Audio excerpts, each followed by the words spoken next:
જિલ્લા કલેક્ટર પ્રવીણ ચૌધરીના અધ્યક્ષ પદે આણંદ સર્કિટ હાઉસ ખાતે સંકલન સમિતિની બેઠક યોજાઈ હતી।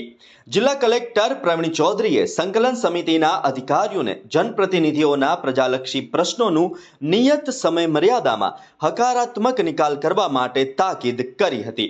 આ ઉપરાંત જનપ્રતિનિધિઓ દ્વારા પ્રજાલક્ષી પ્રશ્નોનું દૂરવાણી પર કરેલ રજૂઆતને પણ તુરંત જ હકારાત્મક પ્રતિસાદ આપવા પણ જિલ્લા કલેક્ટર શ્રીએ જણાવ્યું હતું। આ ઉપરાંત આણંદ જિલ્લામાં કોઈ પણ જગ્યાએ દબાણ કરવામાં આવ્યા હોય તે દૂર કરવા તાકીદ કરી હતી અને હાલના સંજોગોમાં રસ્તાઓ ઉપર પડેલા ખાડાનું તાત્કાલિક પુરાણ કરવા પણ અધિકારીઓને સૂચના આપી હતી।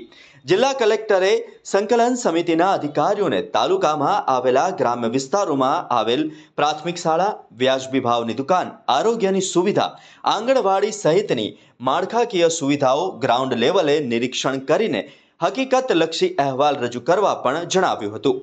બેઠકમાં જનપ્રતિનિધિઓએ શિક્ષણ, આરોગ્ય, રોડ રસ્તા, વીજળી, આંગણવાડી, ગેરકાયદેસર દબાણ, સિંચાઈ, રોડ સાઇડમાં ઇફેક્ટ કરી શકે તેવા હોર્ડિંગ્સ દૂર કરવાના પ્રજાલક્ષી પ્રશ્નોની રજૂઆત કરી હતી।